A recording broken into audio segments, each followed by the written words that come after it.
ఈ టెంపుల్ 4 యుగాల కంటే ముందే స్వయంగా వెలిసిందంట. ఏంటి షాక్ అయ్యారా?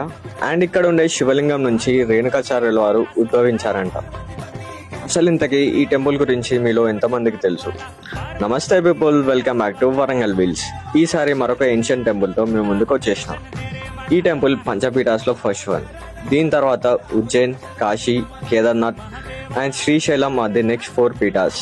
అప్పట్లో ఉండే కళ్యాణి చాళుక్యుల నుండి ది గ్రేట్ కాకతీయ కాలంలో ఉన్న రాజుల చేతుల మీదుగా ఈ దేవాలయానికి పూజలు జరిగాయి. అండ్ ఇది కళ్యాణి చాళుక్యుల వారి 2వ రాజధానిగా ఉండేది. దీన్ని రేణుకాచార్యుల వారి జన్మస్థలంగా పిలుస్తారు.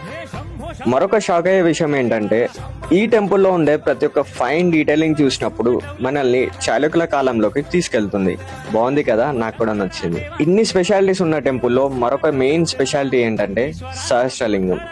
ఇది ఎందుకు స్పెషల్ అంటే, ఒకటే లింగం మీద 1000 చిన్న చిన్న లింగాలు ఉంటాయి. మరి ఇన్ని స్పెషాలిటీస్ ఉన్నాక మీరు విజిట్ చేయకపోతే చాలా బాగోదు. అండ్ ఇది వరంగల్ నుంచి 8 కిలోమీటర్స్, హైదరాబాద్ నుంచి 84 kilometres and just 20 kilometres from Yadadri. So Yadadri visit చేసినప్పుడు ఇది విజిట్ చేయకపోతే నిజంగానే చాలా బాగోదు. చూసినారు కదా ఈ టెంపుల్ గురించి. ఈ టెంపులే కాకుండా ఇంకెన్నో టెంపుల్స్ గురించి మన పేజ్లో పోస్ట్ చేసిన. So visit the page and checkout them. Tag and share with someone with whom you want to visit this place. And also don't forget to like, comment and follow. Untamala, namaste.